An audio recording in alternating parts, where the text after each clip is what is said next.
Bubusugin ka sa impormasyong kapaki-pakinabang, makabuluhan at malaman. Radyo Patrol Balita Alas 4. Ang nangungunang newscast ihahatid ng malinaw, mabilis, rumarastyada, antemano. Kasama sina Radyo Patrol Steve Raz at Radyo Patrol Robert Mano.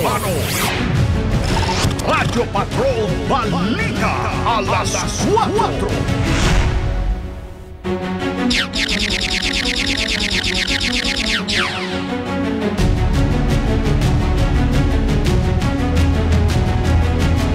Good morning, good morning.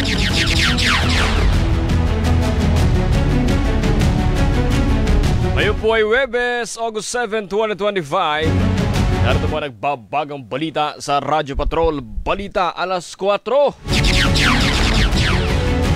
Impeachment case laban kay Vice President Sara Duterte. In-archive ng Senado, ilang kongresista dismayado. Importasyon ng bigas sinuspinde ng 60 araw ng Pangulo. Subsidiya ng gobyerno sa ibinebentang 20 pesos kada kilo ng bigas. Target na ibaba. Unemployment rate o bilang ng mga Pilipinong walang trabaho bumaba noong Hunyo. Mahigit 1,000 pamilya nasunugan sa Tondo, Maynila. Lola patay sa sunog sa Quezon City. Sa lalawigan, Mayor ng San Simon, Pampanga, arestado sa umunay pangungutong ng 80 milyong piso. Mayor naman sa Nueva Vizcaya, sinuspinde ng ombudsman. At sa balitang sports, mga player na hindi pipirma ng kontrata sa kanilang mother team para maglaro sa ibang liga o sa abroad, papatawan ng 3-year ban ng PBA. Magandang morning, kapamilya. Kumpleto pong dalawang pogi kahit medyo puyat ang aking partner dahil busy nga ito sa Senado kahapon sa impeachment. Abay, andito po siya.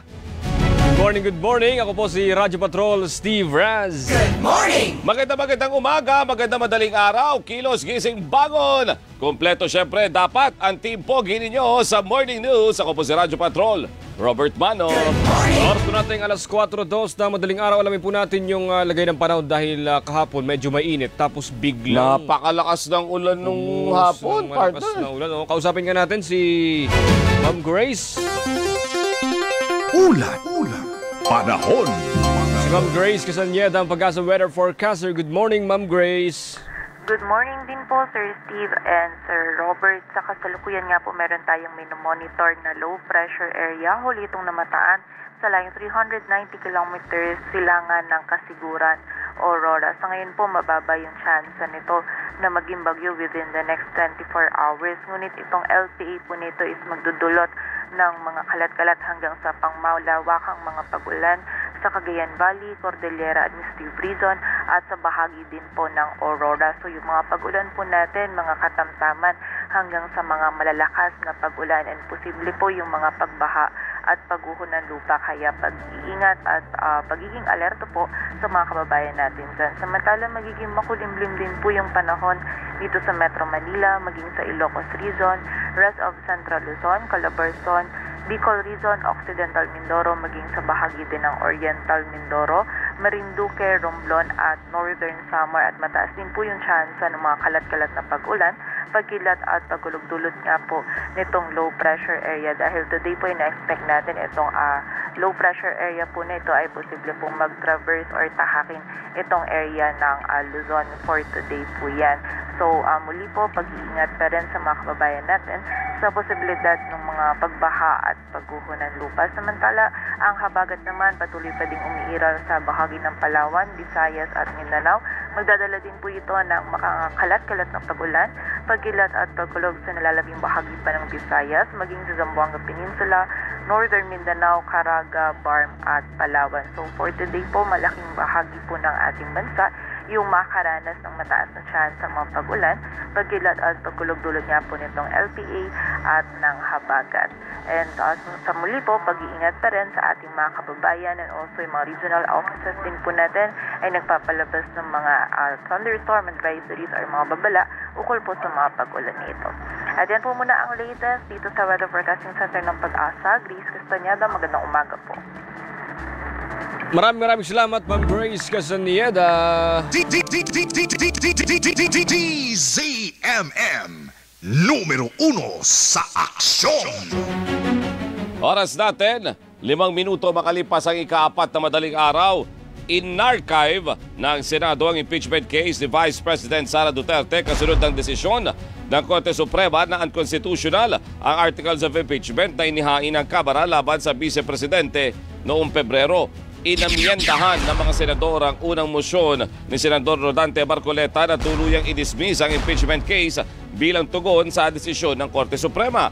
19 na senador kabilang si Senate President Francis Escudero ang bumoto ng yes sa mosyon na i-archive ang reklamo laban kay VP Duterte. Bumoto ng no sa mosyon sina Senators Risa Ontiveros, Tito Soto, Francis Pangilinan at Bam Aquino. Nag-abstain sa pagboto si Senador Panfilo Lacson dahil ayaw niyang i-preempt ang final ruling ng Korte Suprema.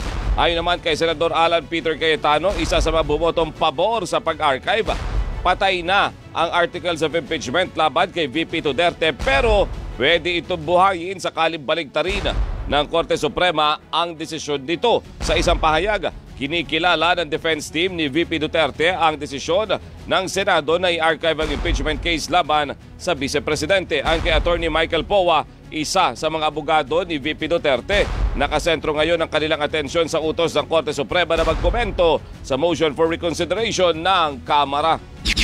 Ibig sabihin, partner, yung malinaw dyan, hindi absuelto ang pangalawang Pangulo. In-archive lang yung impeachment. Kung sakali namang may SC ruling, no, i-reverse ng Supreme Court yung naunang desisyon, pwedeng talakayin ulit. Pwede sila mag-convene as impeachment court. Oo, yun yung sinasabi nila ng mga senador kahapon. Ang haba mga ilang oras yun. 3 p.m. nag-start, pasado alas 9 na natapos yung pagboto. Isa-isa pa kasi. Ang just the same, ganun din. Naka-archive, pero kapag gusto ng pag-usapan because of recent Supreme Court rulings, gaya nga ng halimbawa magdesisyon pabor do sa MR ng Kamara, buhay ulit yan. Pwede nilang i-hear ulit yan. Depende sa magiging desisyon ng Korte Suprema, depende sa iuutos ng Korte Suprema.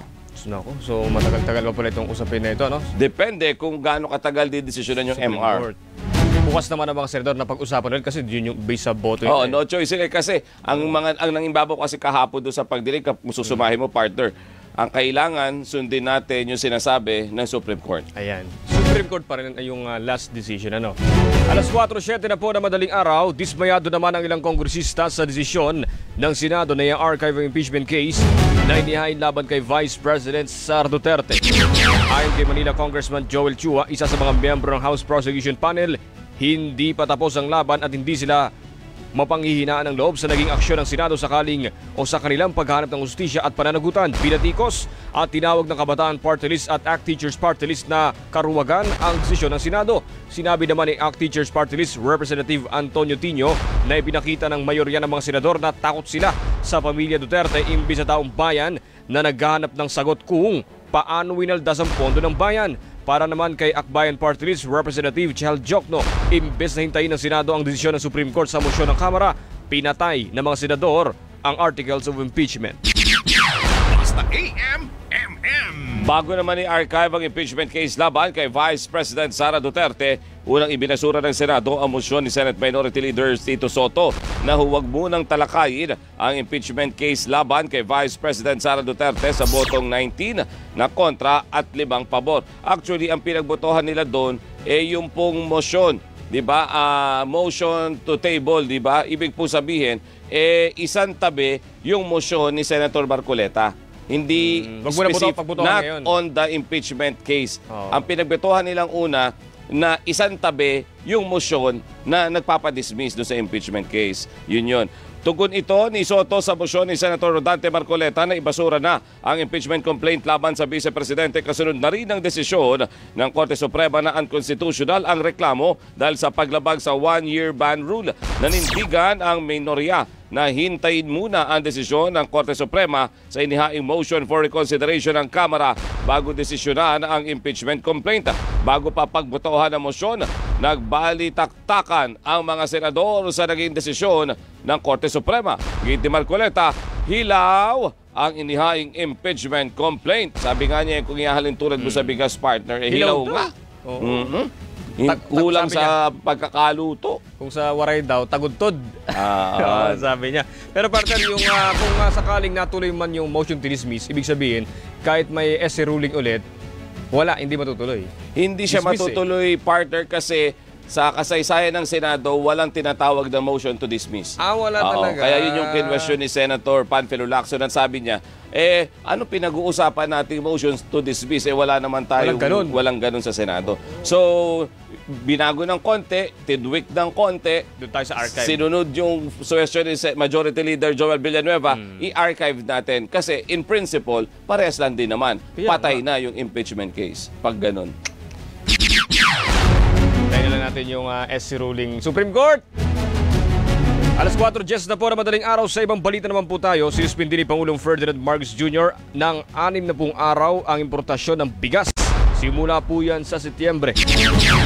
Sinabi ni Communications Secretary Dave Gomez na layo ng utos ng Pangulo na maprotektar ang mga magsaka na umaaray sa mababang presyo ng palay. Naniniwala naman anya ang Pangulo na hindi pa napapanahon na itaas ang 15% taripa sa mga iniaangkat ng bigas. Inirekomenda ng Department of Agriculture na itaas ang taripa sa imported na bigas dahil sa pagbaba ng presyo ng palay at mataas na produksyon. Samantala, kuha naman tayo ng report sa ating Radyo Patrol.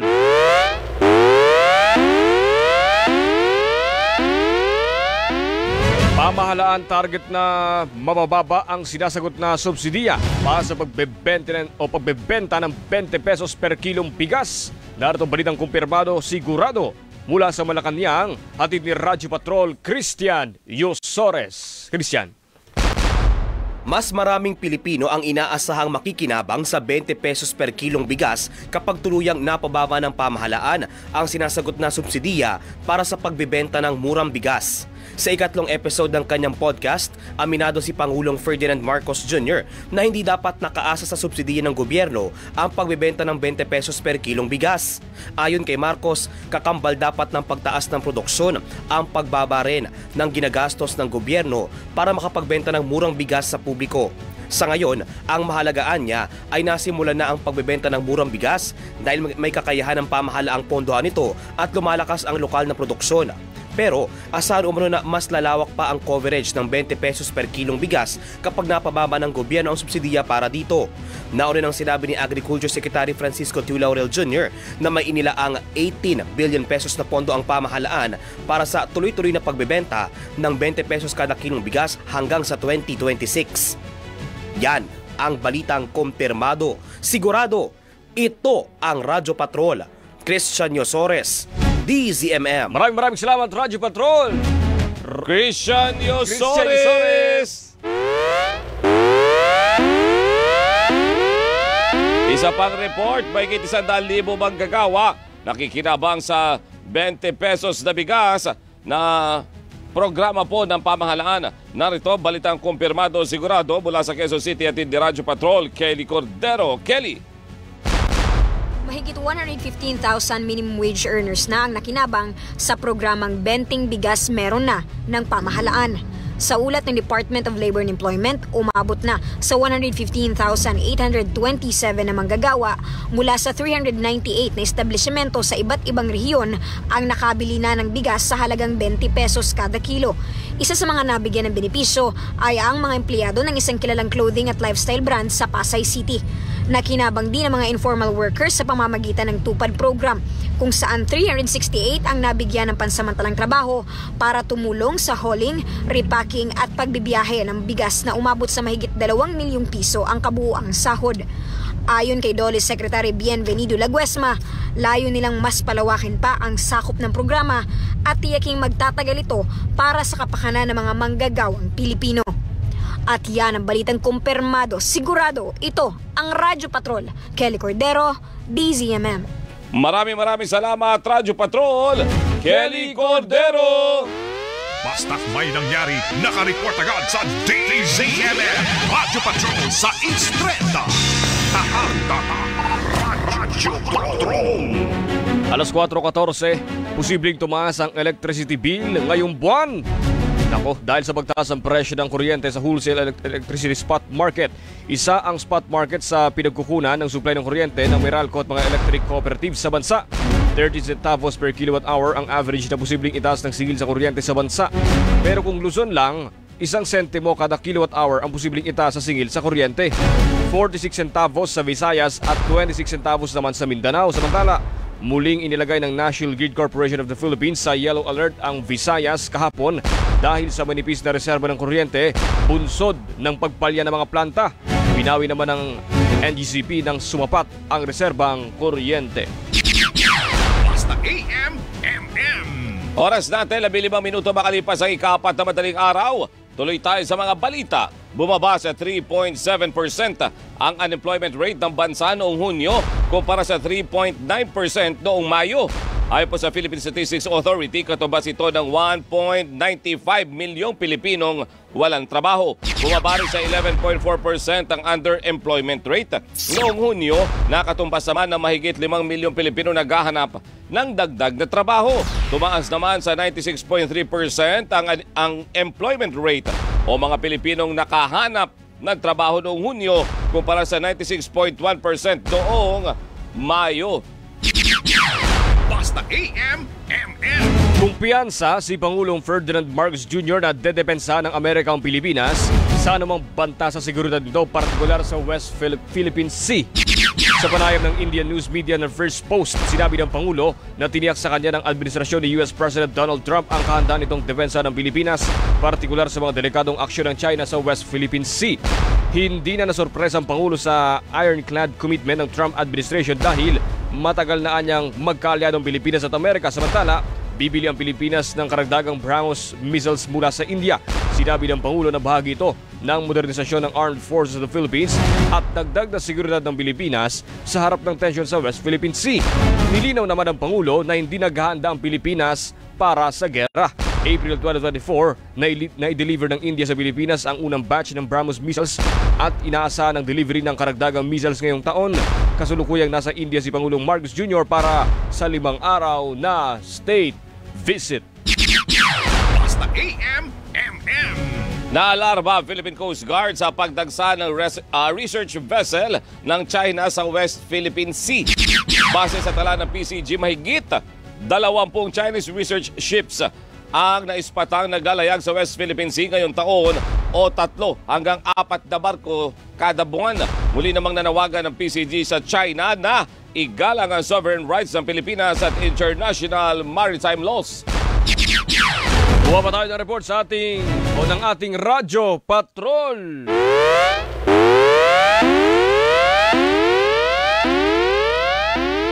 Pangulong Marcos Jr. tiniyak na mapopondohan ang mga kasalukuyan at nakalinyang proyekto ng pamahalaan.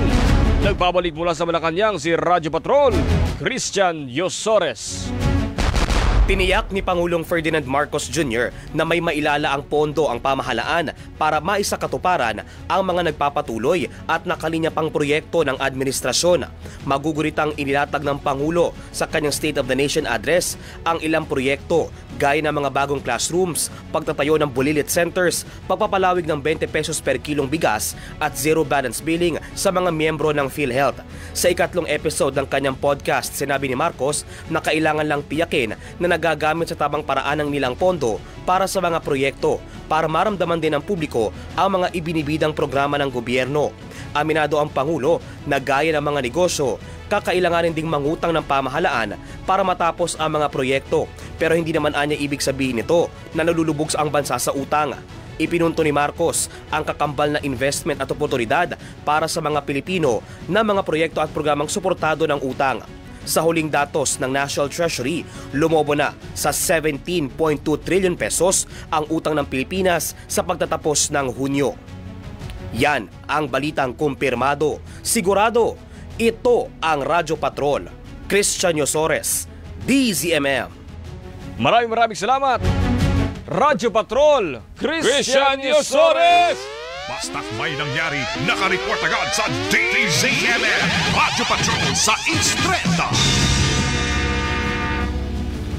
Samantala, patay sa Pilipinong turista matapos masagasaan ng taxi sa Hong Kong. Nalalabas lang ng hotel ng biktima ng salpukin ng taxi na minamaneho ng 80 anyos na driver at maipit sa poste ng gusali. Sinasabing nawala ng kontrol sa manibela ang driver na makaramdam ng pagkahilo. Tiniyak naman ng Department of Foreign Affairs na tutulungan ng Philippine Consulate General ang mga kaanak ng Pinoy at nakikipag-ugnayan ng DFA sa Hong Kong authorities sa ginagawang investigasyon. Alas 4:20, abangan po sa aming pagbabalik. Babaeng dinukot sa Ormoc City, natagpuang patay sa Tacloban City. Leader ng gun running syndicate arestado sa Batangas. Yan at ang inyong mga pabate na ipadadala sa Viber number na 0919-278-3000 ay amin pong babasahin maya-maya sa pagbabalik ng Radyo Patrol Balita alas 4. Kape. Yun o. Pinagkakatiwalaan, pinaniniwalaan, Steve Raz, Robert Mano. Radyo Patrol. Tiyak na maganda ang morning mo tuwing Lunes hanggang Biyernes. Bubungad ang maiinit na mga balita hatid ng Radyo Patrol Balita alas 4 kasama sina Robert Mano at Steve Raz. Iikot naman sa buong bansa si Johnson Manabat para maghatid ng mga napapanahon at rumaratsyadang mga ulat sa Ronda Pasada alas 5 ng umaga. Makipag-fan kulitan at balitaan kasama si Alvin El Chico alas 6 ng umaga at sasamahan naman ni Doris Bigornia ng alas 7:30 ng umaga sa Gising Pilipinas. Pakinggan ang mga napapanahong ulat ng Radyo Patrol Balita alas 7 kasama sina Alvin El Chico at Doris Bigornia. Makipagbalitaktakan sa fresh na tandem ng bayan, Robert Mano at Doris Bigornia alas 8 ng umaga. Tatapatin naman ng witty tandem ni Peter Musngi at Rica Lazo ang mga isyu ng bayan sa Balita Patan alas 9 ng umaga. Damhin ang bukas palad na paglilingkod ng pinakapinagkakatiwalaang boses ng bayan, Kabayang Noli de Castro sa Kabayan alas 10 ng umaga. Susundan pa ng nagseserbisyo with Niña Corpus kasama si Migs Bustos alas 11 ng umaga. Pagsapit naman ng tanghali, tutukan ang mga nagbabagang headlines mula Luzon, Visayas at Mindanao sa Headline Ngayon. Kasama si Jeff Hernaez at Rica Lazo. Babaunin mo talaga ang ngiti sa maghapon kapag kasama mo ang DZMM Radio Patrol 630 at DZMM Teleradyo. Kontrobersya, ugong-ugong, ang tunay na pangyayari sa ating bansa. Dito mo matutuklasan. Hatid nina Christian Yosores at Victoria Tulad. Sabado at Linggo, alas 6 ng umaga sa DZMM.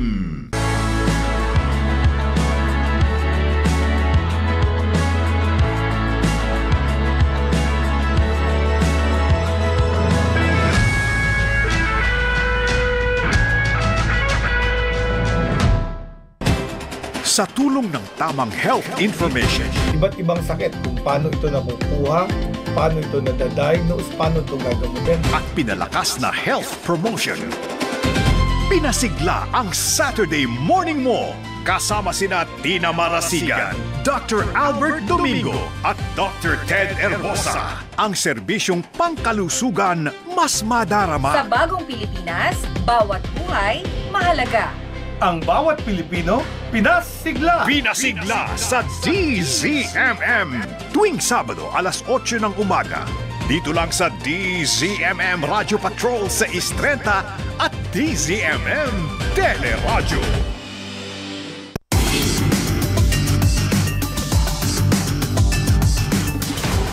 Steve Raz, Robert Manosa. Radyo Patrol Balita alas 4.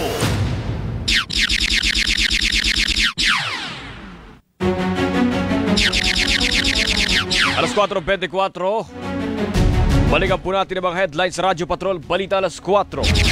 Impeachment case laban kay Vice President Sara Duterte, inarchive ng Senado, ilang kongresista dismayado. Importasyon ng bigas sinuspinde ng 60 araw ng Pangulo. Subsidiya ng gobyerno sa ibinebentang 20 pesos kada kilo ng bigas. Target na ibaba. Unemployment rate o bilang ng mga Pilipinong walang trabaho bumaba noong Hunyo. Mahigit 1,000 pamilya na sunugan sa Tondo, Maynila. Lola, patay naman sa sunog sa Quezon City. Oras po natin alas 4:25. Ito po muna. Ulat Kalusugan. Ulat Kalusugan. Ito po sa ating kalusugan at sa mga nagkakape ngayon ha. Nagbabala po yung mga eksperto na posibleng tumaas ang tsansang tamaan ng heart disease ang ilang individual na umiinom ng maraming kape sa loob ng 5 araw. Ano ba yung pag sinabing maraming kape?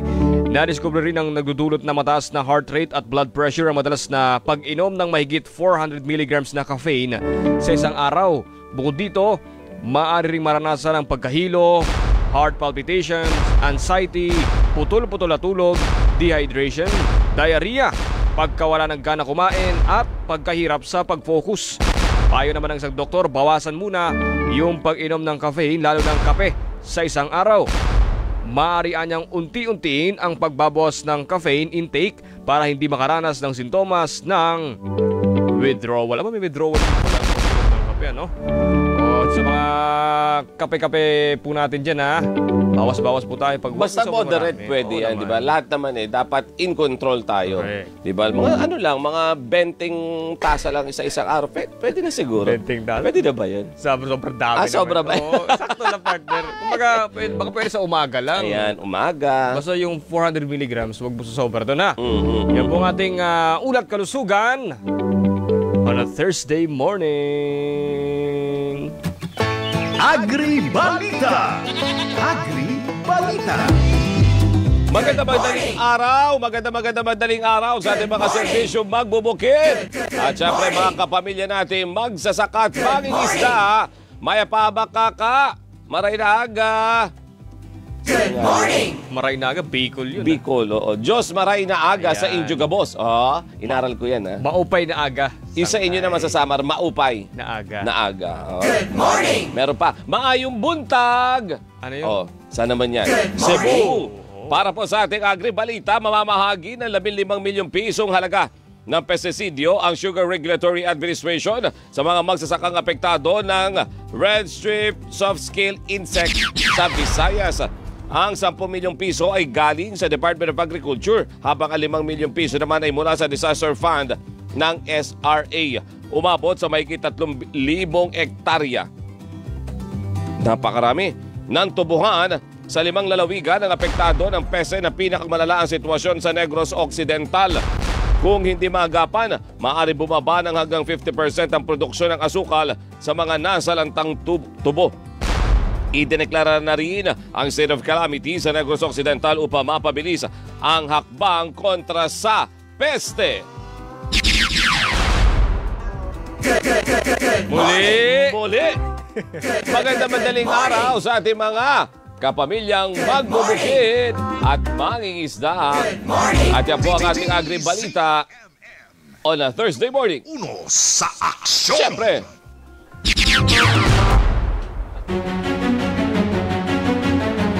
Alas 4:28, kuha po tayo ng report sa ating Radyo Patrol. Ito partner, grabe itong balitang ito, no? Yung mayor ng San Simon, Pampanga na inaresto sa umano'y panguto ng 80 million pesos. Hindi mo lang nagpabagman. Talagang sa kanya dapat diretso yung pera. Sa restaurant pa sila nag-beat up. Ayun. Kita ko nga yung video ng NBI dyan, nung inaresto siya. Hinugot. Sinampahan po na ng reklamo sa DOJ. Natubalitang kumpirmado sigurado mula sa DOJ. Hatid ni Radyo Patrol, Bert Dizon. Bert! Sumalang na sa inquest proceeding sa Department of Justice si San Simon, Pampanga Mayor Abudio Punsalan Jr. Miyerkules ng hapon. Una nang naaresto sa entrapment operation ng Intelligence Service ng NBI sa isang restaurant sa Angeles City, Pampanga, Martes ng hapon ang alkalde at kanyang mga kasabwat matapos silang maaktuhang tumatanggap ng suhol.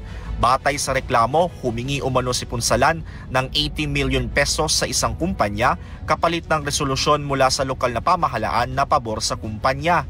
Maharap sa kasong paglabag sa Anti-Graft and Corruption Practices Act ang alkalde at kanyang mga kasabwat. At yan ang balitang kumpirmado, sigurado Ito ang Radyo Patrol. Bert Dizon, DZMM. Maraming salamat, Radyo Patrol! Bert Dizon! Basta't may nangyari, nakareport agad sa DZMM. Radyo Patrol sa Instrenta. Pasada Probinsya. Alkalde ng Bagabag, Nueva Vizcaya, sinuspinde ng 9 na buwan ng Office of the Ombudsman. Narito ang balitang kumpirmado sigurado mula sa Nueva Vizcaya, hatid ni Haris Julio. Haris! Kusang bumaba sa kanyang pwesto si Bagabag Nueva Vizcaya Mayor Benigno Calawad Jr. matapos magdesisyon ng Ombudsman na suspendihin siya ng 9 na buwan. Napatunayan ng Ombudsman na guilty umano si Calawad sa kasong abuse of authority habang napawalang sala naman siya sa kasong gross misconduct. Pero iginit ng alkalde na inosente siya at gagawin ng mga legal na hakbang para malinis ang kanyang pangalan. Nag-ugat ang kaso sa umano'y hindi pagbabayad ng alkalde sa proyektong ginawa ng isang kontraktor. 1 buwan pa lamang nauupo si Calawad sa kanyang ikalawang termino bilang alkalde. Pansamantalang humalili sa kanya si Vice Mayor Nestor Sevillena na itinangging may kinalaman sila sa kaso laban kay Calawad. At yan ang balitang kumpirmado, sigurado para sa DZMM, Haris Julio. Maraming salamat, Haris Julio! Pasintabi po sa mga nag-aalmusal, natagpo ang palutang-lutang sa dagat sa Tacloban City ang naagnas na bangkay ng isang babaeng dinukot sa Ormoc City noong July 31. Nakagapo sa mga kamay at walang saplot ang biktima ng ma-recover. Ayon sa ulat, sa pilitang isinakay ang biktima sa isang sasakyan ng grupo ng mga lalaki at bumiyahe papuntang Kananga at Tacloban. Positibo kinilan ng mga kaanak ang biktima at napag-alamang isa itong single mother at dating caregiver. Patuloy pa ang investigasyon ng pulisya. Basta AM. Sa Batangas naman, naaresto ng Criminal Investigation and Detection Group ang leader ng gun running syndicate sa Barangay San Bartolome sa Santo Tomas City. Dinampot ng mga pulis ang leader ng Panganiban Group na si Zandy Panganiban nang tanggapin ang pera ng pulis na umaktong bayar para sa mga bibilhing baril. Nakatakas naman ang isang kasabwat ni Panganiban. Ikinasam bypass operation laban sa grupo ni Panganiban base sa impormasyon na natanggap ng mga pulis kaugnay sa pagbebenta ng sospek ng mga illegal na baril sa Calabarzon. Sinampa na reklamong paglabag sa Comprehensive Firearms and Ammunition Regulation Act ang sospek sa Piskalya. Sa Lanao del Norte, arestado naman ang isang barangay kagawad at isa pang lalaki sa isinasagawang bypass operation sa barangay poblasyon sa bayan ng Kapatagan. Nahulihan ng mga pulis ng 500 gramo ng shabu mga sospek na sina alias Lomairi at Al-Hariki. Para pa mga sospek sa reklamong paglabag sa Comprehensive Dangerous Drugs Act. Pasada Probinsya. Miyembro ng NPA na number 1 sa most wanted sa PNP Bicol. Tinatawanan mo ako ata, partner. Akala ko eh. Naaresto sa Masbate City. At pag-aresto naman sa isa pa rebelde sa Sorsogon, nauwi naman sa barilan. Narito ang balitang kumpirmado sigurado mula sa Bicol at ni Jonathan Maestrado. Jonathan, go! Pinagbabaril ng mga kasapi ng NPA ang mga tauhan ng Special Operation Unit ng PNP Bicol Intelligence Division na magsisilbi sana ng arrest warrant laban sa isang rebelde sa Barangay Aruroy, Huban, Sorsogon. Ayon sa pulisya, may 2 arrest warrant sa kasong attempted murder at attempted homicide ang 44 na taong gulang na si alias Tom na subject ng operasyon. Sinamantala ng mga rebelde ang 3 minutong barilan para tumakas habang na-recover ng pulisya sa bahay ang holster, bala at magazine ng baril. Pero sa Masbate City, hindi na nakapalag ang rebeldeng number 1 most wanted ng PNP Bicol nang arestuhin ng mga otoridad sa kanyang bahay sa Barangay Kawayan Exterior. Murder, attempted murder at paglabag sa international humanitarian law ang 9 na kaso ni alias Jake na maaaring piyansahan ang 5 rito ng 840,000 pesos. Gayunman, mananatili pa rin ang sospek sa kulungan ng CIDG Masbate dahil non-bailable ang iba pang reklamo. At yan ang balitang kumpirmado, sigurado para sa DZMM. Jonathan Maestrado. Jonathan, maraming salamat. Pasada Probinsya. Dalawang grade 11 student na hulihan ng marijuana. Anak ng sa Cebu City. Narito ang balitang kumpirmado sigurado mula sa Cebu at ni Ani Perez. Ani. Ayon sa pulisya, tawag sa 911 ang nag-udyok sa kanila para puntahan ang mga lalaking nag-iingay sa Barangay Sambag 1, Cebu City. Nang puntahan, nakita nila ang mga pinatuyong marijuana na itinago sa mga papel na bitbit ng dalawang estudyante na kapwa na sa senior high school. Batay sa kanilang ID, may edad 16 at 18 taon ang dalawa. Inaresto ang isa sa kanila habang ang isa ay isa sa ilalim sa kustodiya ng City Social Welfare Services. Tiniyak naman ng pulisya na mas magiging mapamatyag sila sa mga lugar na malapit sa paaralan upang matukoy kung may mga nagbibenta ng droga sa mga estudyante. At yan ang balitang kumpirmado sigurado para sa DZMM, Ani Perez. Maraming salamat, Ani Perez. Pasada Probinsya. Dalawa patay, dalawa sugatan sa banggaan ng truck at motorsiklo sa Zamboanga City. Narito ang balitang kumpirmado sigurado mula sa Zamboanga City, hatid ni Queenie Casimiro. Queenie. Binabaybay ng truck ang pababang bahagi ng diversion road sa Sitio Corote, Barangay Malagutay, Zamboanga City, Martes ng gabi nang mawalan umano ng preno. Sa salaysay ng pahinante ng truck sa mga otoridad, iniwasan umano nila ang kotse at motorsiklong nasa harapan pero pagkabig pa kaliwa, nabangga nila ang kasalubong na motorsiklo. Dead on the spot ang driver ng motorsiklo at ang kanyang angkas. Nasugatan naman ang tsuper at pahinante ng truck. Iniimbestigahan pa ng pulisya ang insidente. At yan ang balitang kumpirmado, sigurado para sa DZMM, Queenie Casimiro. Maraming salamat, Queenie Casimiro. Nagsuntukan ang dalawang lalaki sa Tibiao, Antique matapos magkahamunan sa karera ng motorsiklo. Inaawat pa ng ilang taong dalawa pero nagpatuloy ang pagtatalo hanggang sa magpang-abot ang mga ito. Bagsak at napuruan sa mukha ang isa sa mga ito. Ayon sa pulisya, nagkaayos ng dalawa at hindi na nagsampa ng reklamo laban sa isa't isa. Halika kayong dalawa. Pinapainit yung ulo ko eh. Ng mga ito Dami-dami gagawa na kayo ng sarili nyong gulo. Magkakarera kayo sa motorsiklo. Pero issue na nga sa iba. Ngayong, correct. Ngayong buwisitan kayo, magrarambulan pa kayo. Halika kayo. Tapos sila okay na ulit. Sinasabi ko sa inyo pasaway. Gusto sa inyo itong kape ko. Joke. Mainit. Iwasan po natin ang pagiging mainit ng ulo. Hindi yan maganda kung saan nakakarating gaya niya. No? Illegal yung pagkarera eh. Correct. Diba? Kayo kakarera kayo papuntang niyan. Presinto.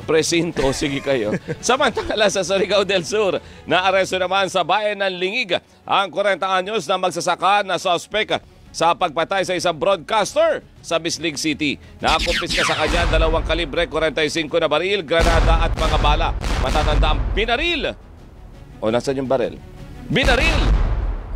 At napatay si Edwin Segovia noong Hulyo 21. Sasampa ng suspect ng karampatang mga kaso. Nasunog ang siyam na bahay sa Barangay Libis sa Calapan City sa Oriental Mindoro. Kagad na napula ng Bureau of Fire Protection of BFP ang fire volunteers ang apoy. Walang nasugatan pero siyam na pamilya ang naapektuhan. Nagbigay naman ng tulong ang lokal na pamahalaan kabilang ang mga hygiene kits, bigas at 30,000 piso para sa mga nawala ng tirahan. Patuloy ang investigasyon ng sanhi ng sunog. Namatay naman ang 2 runner matapos mawalan ng malay habang lumalahok sa trail run event sa Santo Tomas, Davao del Norte. Heat stroke ang inihinalang ikinamatay ni Clint John Brua at Eric Joseph Taping. Idineklarang dead on arrival sa pagamutan si Brua habang binawian naman ang buhay sa ICU si Taping. Sinabi ni Police Major Eduardo Corpus na mayroong kakulangan sa safety protocol ang nasabing event. Patuloy pa ang investigasyon. Ang mga pusaming pagbabalik, reception ceremony sa Philippine Army ipinagbawal ng AFP. At 2 milyong pisong halaga ng marijuana nasamsam naman ng Bureau of Customs. Yan at iba pang mga balita sa pagbabalik ng Radyo Patrol Balita alas 4. Kape! Pinagkakatiwalaan, pinaniniwalaan, Steve Raz, Robert Mano. Radyo Patrol. Si Van RJ po na meron ng stage 5 chronic kidney disease. Meron na nagdadialysis siya, sabi ng nanay niya 3 times a week. Meron din siyang hika. Nung 20 years old po siya, nung nag-aaral po siya, bigla na lang po siyang nilagdag, nagkasakit. Tapos, kahit anong gawin ng vitamins, parang hindi yung tumataas yung hemoglobin niya. Pwede natin pag-abutan ng 20, 50, 50 pagka sa dami ninyong magbibigay ng tulong, pagka pinagsama-sama yan, malaking maidadagdag sa budget para sa operasyon ni Van RJ. Marami tayong good news, mga kapamilya! Dahil po sa inyong mga gininto ang puso o heto. Kaya naman, nagpadala po tayo ng nebulizer na hiling ni Van RJ. Nagpapasalamat po sa DCMM Teleradio and DCMM John. Ngayon, nagpapasalamat din po ako sa nagbigay ng itong nebulizer na si Mr. Anthony and Scarlett. Maraming salamat. Aksyon ngayon ang hatid ni Tita Winnie Cordero at Doc Dennis alas 2 ng hapon sa DZMM Radio Patrol sa Istreta at DZMM Teleradyo. Sa talas ng kanilang mata sa mga issue, walang makakalampas. Bubusisiin ang mga usapin. Ano bang ibig sabihin din ito? Kasi yun ang sinasabi ng kabilang party. Ang naninindigan para sa katotohanan. Nakaupo lang doon sa Senado pero hindi mo naman nararamdaman kung meron siyang gamit. Ang tambalang karton. Carmina Constantino Torres at Tony Velasquez sa Issue Spotted. Lunes hanggang Biyernes, alas 5:30 ng hapon. Ito ang Radyo Patrol, Trisha Lindo, DZMM. Lumaki po ako sa Angeles City sa Pampanga. Sumasali ako sa mga school paper. So doon po talaga din ako namulat. Work natin as a journalist is to make sure that they will be heard. Doon ko nakita na kapag talagang may pinaglalaban ka, huwag mong tanungin kung mahirap, tanungin mo kung mahalaga. Lagi kong isipin, para kanino ko ba ito ginagawa? Gaano ba siya kahalaga para dun sa mga tao na dapat marinig yung storya nila? Gising! Ang inyong Mr. Gising in the morning. With pleasure. Energy! Ang hatid namin tuwing umaga. Kasama ang mga sisiksik ng 6 a.m. mo ng talakayan, balitaan at kwentuhan. Alvin L. Chico sa alas 6 at kasama si Doris Bigornia sa alas 7:30. Lunes hanggang Biyernes sa DZMM Radio Patrol sa East 30 at DZMM Teleradyo.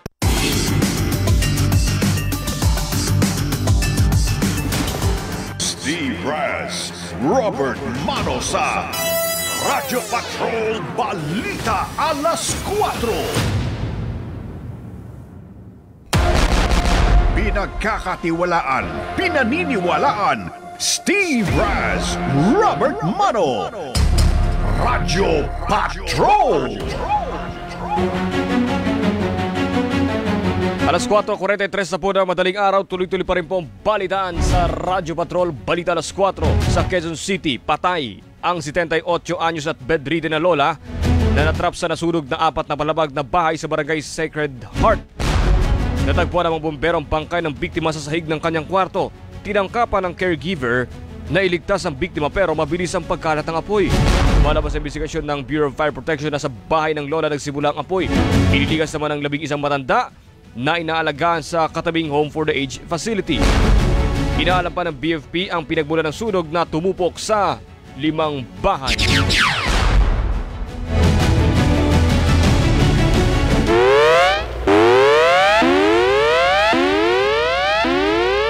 Mga nasunugan sa Aroma Compound sa Tondo, Maynila, umaapela po ng tulong. Nagbabalik si Radyo Patrol, Bert Dizon. Bert!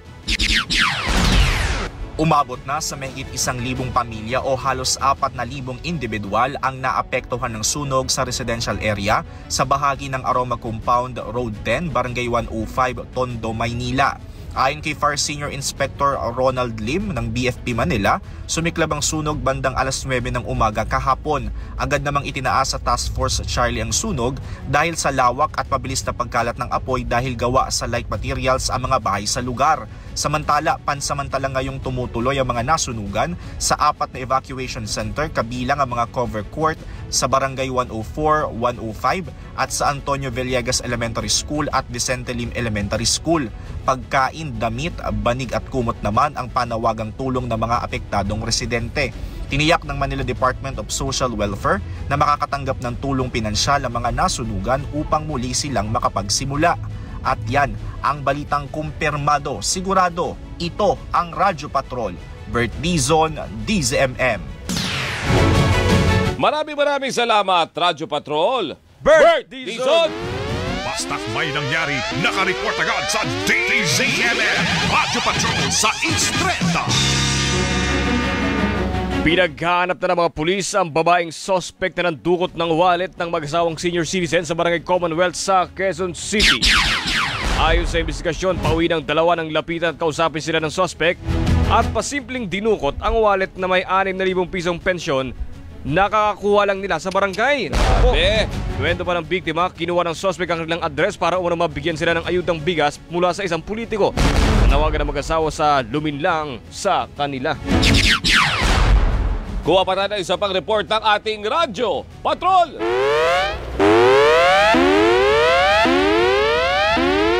Reception ceremony sa lahat ng unit ng Philippine Army. Ipinatigil ni Armed Forces of the Philippines Chief of Staff General Romeo Bronner. Narito ang balitang kumpirmado sigurado mula sa Camp Aguinaldo, hatid ni Radyo Patrol, Marlene Padiernos. Mars. Kasunod ng insidente ng pagkamatay ng bagitong sundalo matapos sumailalim sa reception rites sa Maguindanao del Sur, agad ipinag-utos ni AFP Chief of Staff General Romeo Bronner Jr. ang pagpapahinto sa lahat ng reception ceremonies sa lahat ng unit ng Philippine Army sa pagtanggap nito ng mga bagong sundalo. Ayon kay Philippine Army spokesperson Colonel Louis de Maala, pag-aaralan ito ng hukbong sertahan para magkaroon ng standard na pag-asagawa ng reception ceremonies upang hindi na maulit muli ang naturang insidente. Una nang ipinaliwanag ni Maala na unwritten reception rights ang ginawa ng company na pinasukan ni Private Charlie Patigayon na nagbit siya sa kanyang buhay. Anya, sa 3 company na nasa ilalim ng batalyon ng 6th Infantry Division, tanging ang company lamang na kinabibilangan ni Patigayon ang nagsagawa ng naturang reception rights na hindi rin umano ipinabatid sa battalion commander na nakakasakop dito. Kasalukuyan pa rin gumugulong ang investigasyon ng Philippine Army sa insidente habang nananatili sa kustodiya ng 6th Infantry Division ang 23 Army officers na sangkot dito. Yan ang balitang kumpirmado sigurado. Ito ang Radyo Patrol, Marlene Padiernos, DZMM. Maraming salamat, Radyo Patrol, Marlene Padiernos. Isa pang report.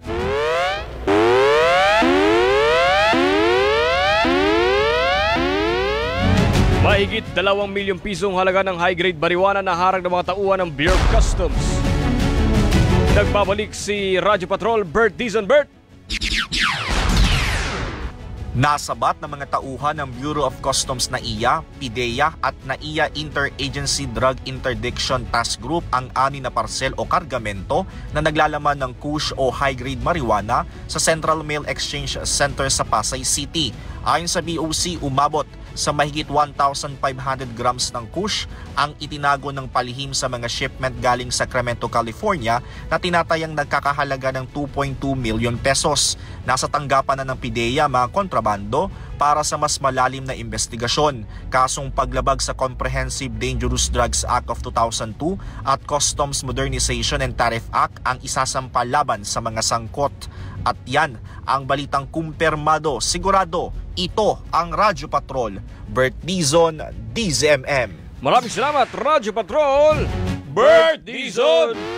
Basta't may nangyari, nakareport agad sa DZMM. Radyo Patrol sa Instreta. Oras natin, 4:49 na madaling araw, tuloy tayo sa mga balita sa Maynila. Patay ang isang lalaki matapos pagbabarilin sa Paseco Compound sa Barangay 649. Ayon po sa Manila Police District, nagtabo ang biktima ng 3 tama ng bala. Dating alitan tungkol sa pangungupit ng barya sa computer shop ang isa sa mga nakikitang motibo. Agad na naaresto ang sospek at kasabwat nito na nagpositibo sa paraffin test. Maharap ang dalawa sa kasong murder. Alas 4:50 na po na madaling araw. Good morning po sa mga nakikinig. Nanonood sa DZMM Radio Patrol sa Estrenta at DZMM Teleradyo. Magandang morning po sa ating mga motorisang buwabiyahe po ngayon, ha. Ingat-ingat po tayo dahil may panaka-naka pong pag-ulan, pag-ambon. At siyempre po sa ating mga lola at lolo na nagkakape-kape na po, ha. Magandang morning po sa mga estudyante nagpe-prepare na po. Sa ating mga mommy na nagpe-prepare na rin ng mga baon ng kanilang mga junakis. Magandang morning! Good morning! At sadahan na po natin yung mga nag-message po sa ating Viber number na 0919-278-3000. Zach! Pabangan itong listahan ng mga Viber na nag-message sa Viber. Hey, Zach! Good morning po kay Kirby Valiete. Mula po yung Sampaloc, Maynila.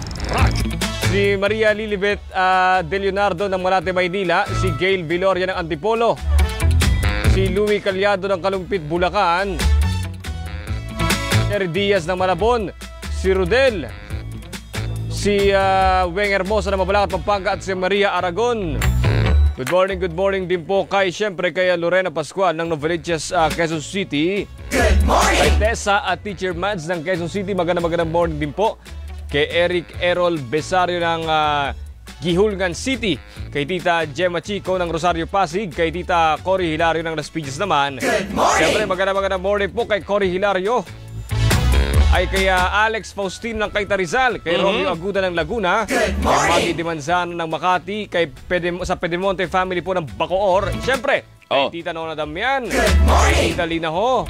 Kay Kiang, magandang morning. Good morning. Siyempre, magandang umaga rin kay Mimi Shiratori, magandang morning. Glopet Pag-ong, magandang morning. Marlene M. mula sa Bahrain, magandang umaga po dyan sa inyo, ha. Tita Gemma Asidilio, magandang morning. At siyempre, magandang madaling araw din kay Ay Morena. Kay Suplado Busto ng San Simon, Pampanga. Wala na bang baha dyan? Uy, San Simon, di ba ito yung mayor na sa mayor, Pampanga. Na uli? Oo. Na NBI? Correct. Na-inquest na? Na-inquest na. Ayan, sa NBI sige. na siya. At syempre, good morning din kay Arte Casey, Batang Rizal. Good morning! Analisa Liwag ng Cabanatuan City, magandang morning. At syempre, hello kay Cesar Ryan Tumbaga ng San Isidro, Nueva Ecija. Watching daw sila dyan, ha, sa Calaba. At syempre, magandang madaling araw din kay Kapobreng Layason TV. Good morning, Presi Kapulong. Good morning! Yon, Mercy Garcia. Ella Aguilar na Dulay. At June Sanchez, magandang madaling araw po sa inyo. At syempre, hello, kumakaway-kaway present at nagkakape-kape. Sina Colleen Panulde, The Learning Nook. Ann Pono, magandang morning. Robin Guanzon ng Las Piñas, magandang morning. Eduardo Aluso ng Porac, Botolan, Zambales, mabuhay, sabi niya. Si Gemma Chico, sabi niya, thank you, Sir Steve. Flor Delis Espadilla, magandang morning. At syempre si Mateo ng Cavite, magandang morning din sa iyo, ha. At syempre, hello, magandang morning, magandang madaling araw, Magbuo family, lalo na kay Mami Laling Magbuo ng Pinamalayan, Oriental Mindoro. Catherine Enriquez, Robin Guanzon, Roderick Peregrino, Pinoy Vet, good morning. At Maria Victoria Vasquez, magandang madaling araw po sa inyo, ha. At syempre, partner, batiin ko lang ng happy birthday. Happy birthday! Happy birthday! Ito, ano ko na to eh. Sino yan? Kahit wala akong kapatid, isa ito sa itinuturing ko na kuya sa buhay ko. Yan, ha. Alam mo ba, di ba, nung namasyal tayo mga reporter sa Candaba, sa Pampanga, siya yung may gawa ng mga chicharon natin doon. Ayan. Happy birthday, Kuya Edwin de la Cruz! Happy birthday, Kuya Edwin! Happy birthday! Ano yun? At syempre, happy birthday din. Sino yan? Ang happy birthday din po sa aking inaanak. Diyan po sa probinsya sa Samar. Dapat may regalo si Ninong, ha? Syempre, hindi mo mawala. Very good. Pag nagkita tayo. Utang muna. Kay Carvey Makanip, kay Carvey Raz Makanip, happy birthday, Carvey! At syempre, maganda madaling araw din sa mga apo namin. Ay, apo namin agad? Apo namin ni Ate Cholay, apo namin ni Kuya Kokoy. Happy birthday tuloy. Happy listening, happy viewing. At syempre, happy birthday na rin pag nag-birthday kayo mga apo, ha. Sasagutin ni Tito Steve yung inyong pa-ice cream, ha. Ako na nagsasabi niyan. Sige, ice cream. Fort and Roby, hello, good morning. Good morning. At magandang umaga rin syempre kay ating Cholay. Syempre, good morning sa iyo, ha. Hindi ko na tatanong si Kokoy kung umuwi, Ate Cholay. Bahala ka na dyan. Hindi ko yan nakikita dito sa opisina, eh. 2 buwan na. Hindi ba kayo nag-iba lang schedule? Hindi, maghapon ako dito. Hanggang gabi ako nagbubukas ng opisina at ako nagsasara ng opisina. Ni Anino, hindi ko nakikita, Ate Cholay.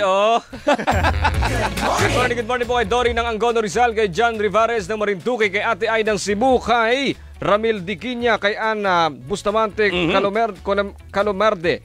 At syempre kay sabi nga ni Miss Ann, mainit daw doon sa Tokyo. Ay, oo. Diba? Kay Mercy Garcia, kay Noel Galliano, magandang morning din po. At syempre, magandang morning sa lahat po ng mga nakatutok.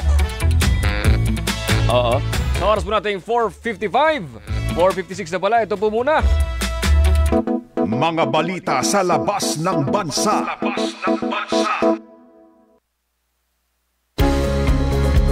Sa labas ng bansa, isang patay at mahigit 100 ang nawawala sa flash flood sa Darali Village sa India dulot ng malakas na pag-ulan. Rumaragas ang tubig mula sa kabundukan kung saan lumubog ang mga kalsada at gusali sa naturang lugar. Halos 200 residente ang nai-rescue at patuloy ang paghanap sa mga nawawala. Samantala, 68 patay sa pamamaril at airstrike ng Israeli forces sa Gaza. Kabilang dito ang 30 namatay ng pagbabarilin umano ng mga Israeli ang mga Palestino na nag-aabang ng ayuda sa Khan Yunis. Depensa ng Israeli military, nag-warning shot umano ang kanilang mga sundalo sa mga papalapit na Palestino at wala raw na itanang casualties. 20 naman ang patay at mahigit 100 ng sugalan sa pamamaril din ng mga sundalong Israeli sa Northern Gaza. Sports Balita.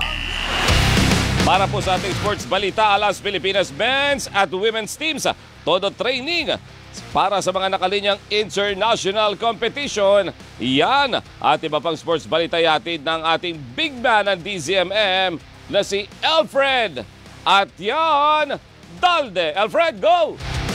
Good morning, Robert at Steve. Para sa ating balitang sports, papatawan ng PBA ng 3-year ban ang mga player kabilang ang mga rookie na pipirma ng kontrata sa ibang liga sa kabila ng alok ng kanilang mother team.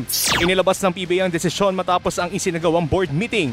Sakop din ng 3-year ban rule ang mga player na tumangging muling isailalim sa negosasyon ng kanilang kontrata pero piniling maglaro sa abroad o ibang liga sa Pilipinas. Matatanda ang tumangging pumirma ng bagong kontrata sa kanilang PBA team sina Arvin Tolentino at William Navarro na piniling maglaro sa Korea, habang iniwan ni Jimmy Malonzo ang Barangay Ginebra para maglaro sa Japan. Samantala, todo-todo ang paghahanda ng Alas Pilipinas men's at women's volleyball team sa pagsabak sa mga nakalatag na international competition. Biyaheng Europa ang Alas Pilipinas men's team para sa kanilang overseas training camp bilang paghahanda sa 5B Men's Volleyball World Championship na gaganapin sa bansa sa Setyembre. Hahampas naman ang Alas Pilipinas women's team sa second leg ng CV League na idaraos sa Vietnam simula bukas. At yan ang kumpirmadong sports balita ngayong madaling araw. Ako po si Alfred Dalde, DZMM. Ikaw pala yun. Siya pala yun. Apaka-pogi. Pogi ng boses. At syempre sa personal din. Ayan, antayin ninyo mga ilang hilot na lang yan. Mapapapayag na namin ito makita nyo. 2028. Oo, siguro malapit. Ang lapit 2030 kaya. 2030 pwede. Thank you, Alfred. Thank you. At narito po muli mga nagbabagang balita sa Radyo Patrol. Balita alas 4, impeachment case laban kay Vice President Sara Duterte. In-archive ng Senado, ilang kongresista dismayado. At Importasyon ng bigas, sinuspinde ng 60 araw ng Pangulo. Subsidiya ng gobyerno sa ibinebentang 20 pesos kada kilo ng bigas. Target na ibaba. Unemployment rate o bilang ng mga Pilipinong walang trabaho bumaba noong Hunyo. Mahigit 1,000 pamilya nasunugan sa Tondo, Maynila. Lola, patay naman sa sunog sa Quezon City. Sa lalawigan, mayor ng San Simon, Pampanga arestado sa may pangungutong ng 80 milyong piso. Mayor naman sa Nueva Vizcaya, sinuspinde ng ombudsman. At sa palitang sports, mga player na hindi pipirma sa kontrata sa kanila mother team para maglaro sa ibang liga o sa abroad, papatawan ng 3-year ban ng PBA. Kaya ikaw, partner, ha? Huwag ka basta-basta lipat na lipat. Huwag ka basta-basta guest ng paglalaro sa mga iba-iba pupunan, ha? Pilipinas. Sayang ang skills mo. Magaling mo pa naman magaling mag-shoot to. Oh. Magaling po sa basketball ito. 3-point lagi. 3 points lagi ang Shooter. laban ito. At dunker. Ayun. May assist pa. Ayan. Si diba? Zach, shooter din. Oo, perfect yan. Si Sir Johnson, shooter din yan. Ay, syempre. Ay, magaling mag-basketball yan si Johnson. Diba? Danny Johnson. Hello, kaya fit na fit ang katawan yan. Alam mo, kahit dulo to dulo, end to end yung ring, kaya niyan i-shoot. Talagang balikan talaga. Diretso. Diba? Sa kamay lang yan. Mamahalin yung mga sapatos nito. Syempre. Big time yan. Mga paano? Yan po mga balita ngayong Webes, August 7, 2025. Tuloy-tuloy niyo po kami napaparoon sa cable social media. At Taiwan TFC, ako po si Radyo Patrol Steve Raz, nagpabalita anumang oras. Narinig din tayo sa DZMM, Radyo Patrol sa 6:30 sa Mega Manila. Ako naman po si Radyo Patrol Robert Mano. Handang magserbisyo sa inyo, Antemano. Susunod na ang Ronda Pasada kasama si Dari Johnson Manabat. Bye! Bye-bye! Robert Mano sa Radyo Patrol Balita.